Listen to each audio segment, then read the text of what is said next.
Medical റിസർച്ചാണ്. ICMR ഒരു പഠന report, ഏറ്റവും ലേറ്റസ്റ്റ് പഠന റിപ്പോർട്ട് നമുക്ക് അത് മൊബൈലിനകത്ത് നിങ്ങൾക്ക് ഡൗൺലോഡ് എടുക്കണമെന്നുള്ളൂ. ഒന്ന് മനസ്സിലാക്കാൻ കഴിയുന്നത് വായിച്ചു നോക്കുമ്പോൾ അതിൻ്റെ ഫസ്റ്റ് പാർട്ടിൽ തന്നെ അവർ പറയുന്നു ഇന്ത്യയിലെ 56.4% രോഗങ്ങളും ഉണ്ടാവുന്നത് അനാരോഗ്യകരമായ ഭക്ഷണക്രമം കൊണ്ടാണ്, അൺഹെൽത്തി ഡയറ്റ്സ് എന്നാണ് പറഞ്ഞത്. എന്ന് വെച്ചാൽ നമുക്ക് ഇന്ത്യയിൽ ഇപ്പോൾ ഉണ്ടാകുന്ന രോഗങ്ങൾ, മനുഷ്യർക്കുണ്ടാകുന്ന രോഗങ്ങൾ പകുതിയിൽ കൂടുതൽ രോഗങ്ങൾ ഉണ്ടാകുന്നതിൻ്റെയും പ്രധാനപ്പെട്ട കാരണം നമ്മുടെ ഭക്ഷണം. എല്ലാ കാര്യങ്ങൾക്കും ഭയങ്കരമായി ശ്രദ്ധ ചെലുത്തുന്നവർ പിന്നെ ഈ പരിപാടിക്കകത്ത് ഒരുങ്ങാതെ വന്ന ആരെങ്കിലും ഉണ്ട്, കണ്ണാടിയിൽ നോക്കാതെ വന്ന ഒരാൾക്കോ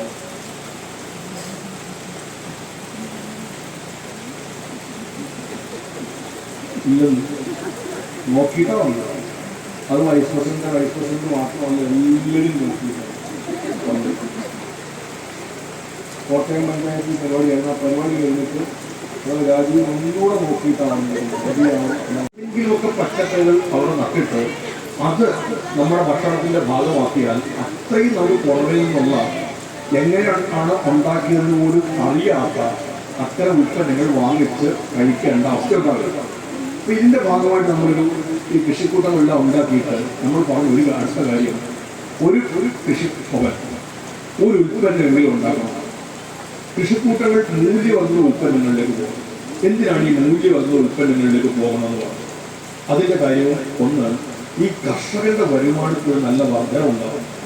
ഇതില്ല എങ്കിൽ ഞങ്ങൾ ഉൽപ്പാദിപ്പിക്കുന്നു, അതിൻ്റെ ഉൽപ്പന്നത്തിലേക്ക് പോകുന്നു എന്നതിൽ മാത്രമാകും. അപ്പം ഇങ്ങനെയാണ് ഞങ്ങൾ കൃഷി ദർശൻ എന്നൊരു പരിപാടി കേരളത്തിൽ നടപ്പിലാക്കാൻ പോകുന്നത്.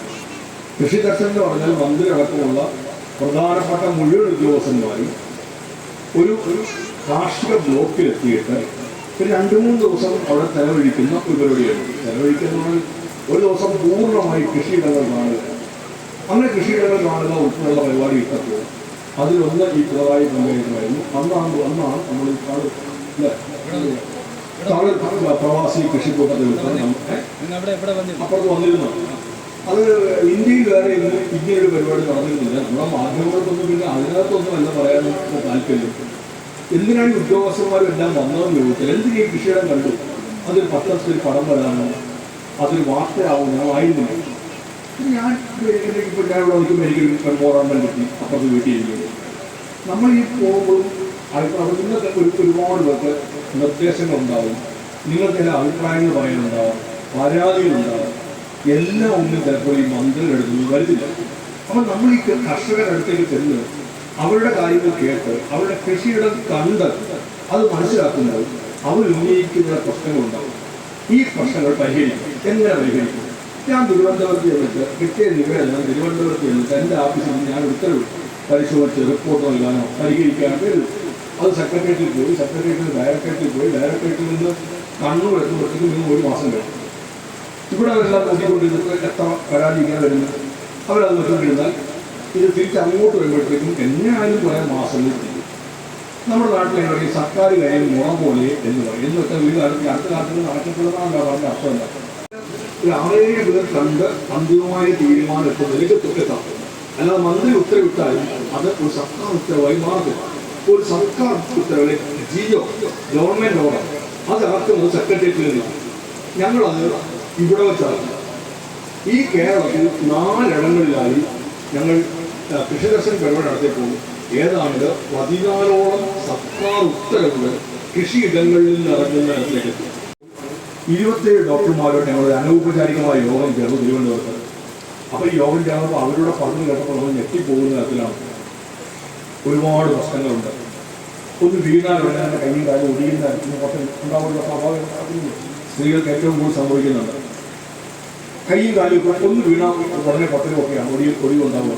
നമ്മൾ ഉടനെ പറയും നമ്മൾ എന്ത് ഓടിച്ചാടിയാണെന്നതാണ്, എത്ര തവണ വീണു, അന്നൊന്നും ഇങ്ങനൊന്നും ഉണ്ടായില്ലല്ലോ എന്ന് പറയുക. എന്താ പ്രശ്നം? മണ്ണിൻ്റെ കട്ടി കൂടുതലല്ല, എല്ലിൻ്റെ കട്ടി കുറയുന്നതാണ് പ്രശ്നം. എന്നാൽ പ്രോട്ടീൻ്റെ കുറവുണ്ട്, വ്യായാമത്തിൻ്റെ കുറവുണ്ട്. ഇത് പറയുന്നുണ്ട് ഒരു ഡോക്ടർ അവിടെ നിന്ന് പറഞ്ഞാണ്. ഇത് പറയുന്നുണ്ട് ഒരു പറഞ്ഞത് ഒരു വളരെ എഡ്യൂക്കേറ്റഡ് ആയിട്ടുള്ള ഉദ്യോഗസ്ഥൊക്കെയുള്ള ഒരു സ്ത്രീ അവരുടെ അടുത്ത് എന്നിട്ട് ഇതേപോലെ പ്രശ്നമൊക്കെ ഉണ്ട്. അപ്പോൾ അവർ പറയുന്നത് ഇങ്ങനെ പ്രോട്ടീൻ്റെ കുറവെല്ലാം ഉണ്ടെന്ന് പറഞ്ഞപ്പോൾ അവർ ചോദിച്ചു, ഏത് പ്രോട്ടീൻ മിക്സാണ് ഡോക്ടർ ഞങ്ങൾ കഴിക്കേണ്ടത് എന്ന്. ഏത് പ്രോട്ടീൻ മിക്സ് കഴിക്കണം, നമുക്കെല്ലാം നോക്കുന്നത് ഏത് ഗുളിക കഴിക്കണം, ഏത് മരുന്ന് കഴിക്കണം, നമ്മൾ റെഡിയാണ് വാങ്ങിക്കാൻ കഴിക്കാൻ. ഈ രോഗം ഉണ്ടാവാതെ ഇരിക്കാൻ, ഈ പ്രശ്നം ഉണ്ടാവാതെ ഇരിക്കാൻ എന്ത് ചെയ്യണമെന്ന് നമ്മൾ ചിന്തിക്കുന്നതേ ഇല്ല. നമുക്കതല്ല നമ്മുടെ ചിന്തകളിലൊന്നും വരുന്നത്. ഇവിടെയാണ് പ്രശ്നം മൊത്തം നിൽക്കുന്നത്. നമ്മുടെ ഭക്ഷണക്രമത്തിൽ മാറ്റം വരുത്തിയാലും നമ്മുടെ ഭക്ഷണം വിഷമില്ലാത്തതാക്കിയാലും രോഗങ്ങളിൽ നിന്ന് നമുക്ക് വല്ലതും മാറാം. ക്യാൻസർ ഉണ്ടാകുന്ന 35 മുതൽ 40% വരെ ക്യാൻസറിൻ്റെ കാരണങ്ങളിലൊന്ന് ഭക്ഷണവും ജീവിതശൈലിയുമാണ്. പക്ഷെ നമുക്ക് അത് മാറ്റാൻ തയ്യാറാവില്ല. വീടിൻ്റെയും വാഹനത്തിൻ്റെയും വസ്ത്രത്തിൻ്റെയും കാര്യത്തിൽ അതീവ ശ്രദ്ധയും താല്പര്യവും കാണിക്കുന്ന മലയാളി അവൻ്റെ ആരോഗ്യത്തിൻ്റെ കാര്യത്തിൽ താല്പര്യം കാണിക്കുന്നതേയില്ല. ഏറ്റവും വലിയ സൗന്ദര്യത്തിൻ്റെ കാര്യത്തിൽ നമുക്ക് താല്പര്യമുണ്ട്. സൗന്ദര്യത്തിന് വേണ്ടി ഒരുപാട് പണം ചെലവഴിക്കുന്ന മലയാളി ഏറ്റവും വലിയ സൗന്ദര്യമായ ആരോഗ്യത്തിൻ്റെ കാര്യത്തിൽ ശ്രദ്ധയേയില്ല. രോഗം വന്നാൽ ചികിത്സിക്കുന്നില്ല എന്നല്ല പറഞ്ഞപ്പം, രോഗം വന്നാൽ ചികിത്സിക്കുന്നുണ്ട്. എല്ലാ രോഗങ്ങളിൽ നിന്നും നിങ്ങൾക്ക് മോചനം നേടാൻ പറ്റുന്നുണ്ടോ? നമുക്ക് നമ്മുടെ നാട്ടിൽ നിന്നും ആലോചിച്ച് നോക്കുക. കരൾ മാറ്റിവെക്കൽ, കിഡ്നി മാറ്റിവെക്കൽ. ഞാൻ ഈ വർഷം 10 തവണയെങ്കിലും എൻ്റെ നാട്ടിൽ ഈ ബക്കറ്റ് പിന്നീട് കരൾ മാറ്റിവെക്കൽ, കിഡ്നി മാറ്റിവെക്കൽ എന്നെല്ലാം പറഞ്ഞിട്ട് ഇനിയും ആൾക്കാർ നിൽക്കുകയാണ് സഹായിക്കണം എന്ന് പറഞ്ഞിട്ട്. എത്ര വലിയ പ്രതിസന്ധിയാണെന്ന് ആലോചിച്ച് നോക്കുക. രോഗം വരാതിരിക്കുക എന്നുള്ളതാണ് ഏറ്റവും പ്രധാനപ്പെട്ട. അതിലൊരു ഘടകം ഭക്ഷണമാണ്. അവിടെയാണ് ഈ പറയുന്ന തളിർ പ്രവാസി കൂട്ടായ്മ ഇത്തരത്തിൽ അരി അല്ലെങ്കിൽ കുത്തുപൊടി ഇറക്കുന്നുണ്ട്. അവർ വെളിച്ചെണ്ണ ഇവിടെ ഉൽപ്പാദിപ്പിക്കുന്നുണ്ട്. ഇവിടെ കൃഷി ചെയ്ത് നമ്മുടെ നാട്ടിലുള്ള വിഷരഹിതമായ ഈ ഉൽപ്പന്നങ്ങൾ അവർ ഇറക്കുമ്പോൾ നമ്മൾ വാങ്ങിച്ച് ഉപയോഗിച്ചാൽ നമ്മുടെ ആരോഗ്യം മെച്ചപ്പെടും. അവർ നാളെയും കൃഷിരംഗത്തേക്ക് നിൽക്കും. ഇല്ല എങ്കിൽ അവർ പോയാൽ നിങ്ങൾക്ക് വാങ്ങിക്കാൻ വേറെ കിട്ടുമായിരിക്കും, പക്ഷേ ആ വാങ്ങിക്കുന്നതിന് അപകടങ്ങൾ കൂടി ഉണ്ട് എന്നത് മനസ്സിലാക്കുക. ഇതാണ് ഞാൻ നിങ്ങളോട് വീണ്ടും പറയണം എന്ന് ആലോചിച്ചത്. നമ്മുടെ കുഞ്ഞുങ്ങളെങ്കിലും ഓർത്ത് നമ്മൾ ഈ കാര്യങ്ങൾക്ക് ശ്രദ്ധ കേന്ദ്രീകരിക്കണം. സാധ്യമാവുന്നിടത്തെല്ലാം ഒക്കുന്നത് പോലെ കൃഷി ചെയ്യണം. അത് സർക്കാരിന് നേട്ടം ഉണ്ടാവാനല്ല, പഞ്ചായത്തിനും നേട്ടം ഉണ്ടാവാനല്ല, നമ്മളുടെ ആരോഗ്യത്തിന് വേണ്ടി തന്നെയാണ്. ലാഭകരമായി ഇതെല്ലാം കൊണ്ടുപോകാൻ പറ്റും.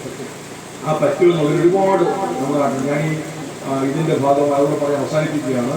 കൃഷിദാസിൻ്റെ ഭാഗമായിട്ടാണ് ഞാൻ ഇവിടെ ഇരിക്കുന്ന ഒരു ചിത്രലേഖ ഇവിടെ ഇരിക്കുന്നു. ചിത്രലേഖയുടെ നാട് അഞ്ചരക്കണ്ടി ഷമീറിൻ്റെ നാട് തില്ലങ്കേരിയാണ്.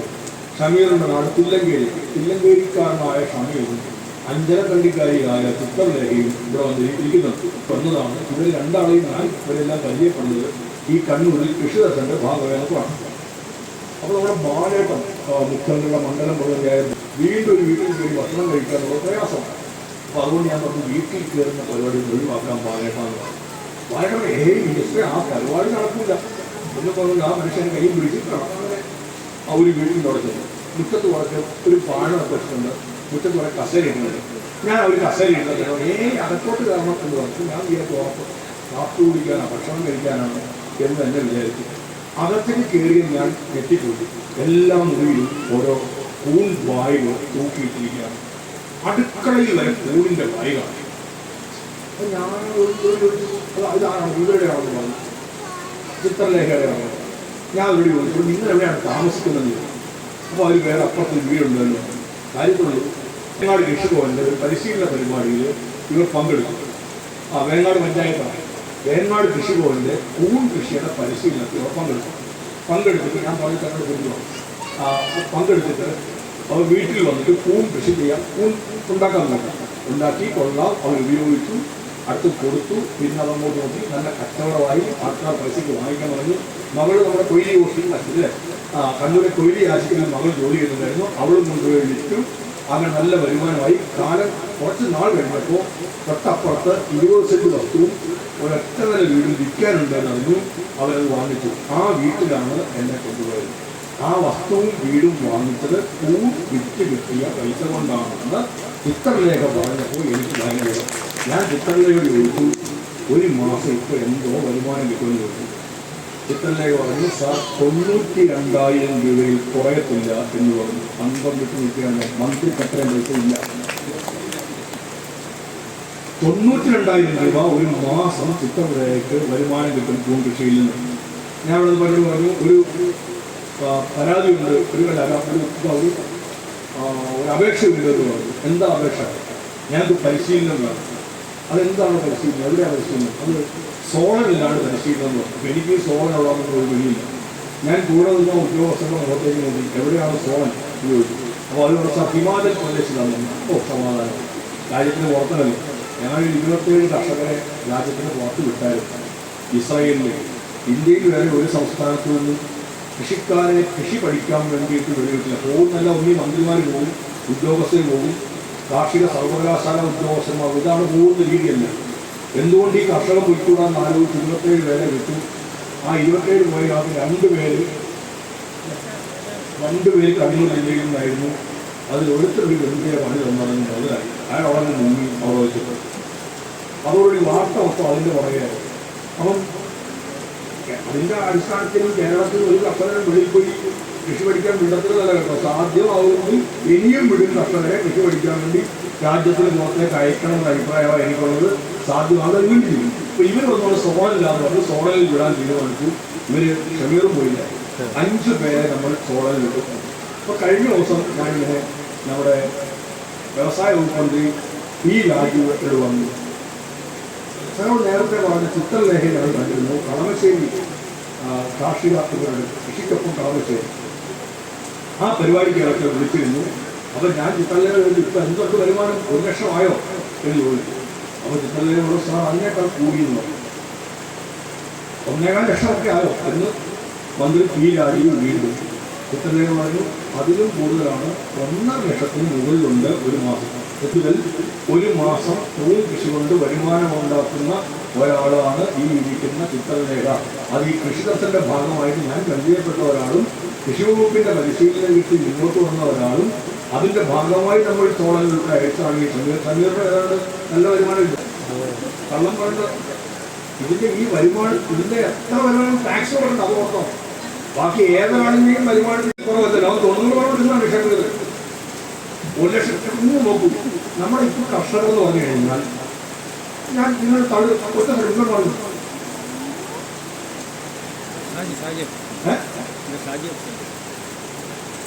ഗൾഫിലെവിടെയായിരുന്നു? ഒമാനിൽ 1 ലക്ഷം രൂപ സമ്പാദിക്കുമായിരുന്നു. ഇല്ല, 1 ലക്ഷം രൂപ ഒരു മാസം ഉണ്ടാക്കുന്നത്. അതിനപ്പുറത്ത് ഞാൻ പറഞ്ഞത് ഗൾഫിൽ നമ്മൾ പോയിട്ട് വലയേണ്ട ആവശ്യമില്ല. ഈ നാട്ടിൽ കാർഷിക സംരംഭകരാവാനുള്ള ഒരുപാട് അവസരങ്ങളുണ്ട്. ആ അവസരം എല്ലാവരും കൂടെ നാട് ഇറങ്ങാൻ അവസരമില്ല. എന്നാൽ നമ്മുടെ കൃഷികൾ ഈ ഗ്രൂപ്പുകൾ തീരുമാനിച്ചാൽ അതൊക്കെ ചെയ്യാൻ പറ്റും. നമ്മൾ കൂടി പിന്തുണ കൊടുക്കണം. ആ പിന്തുണ ഈ തളിർ പ്രവാസി കൂട്ടരുണ്ട്. കുറേയേറെ ജീവിതങ്ങൾ, കുടുംബങ്ങൾ അതിലൂടെ ജീവിക്കും.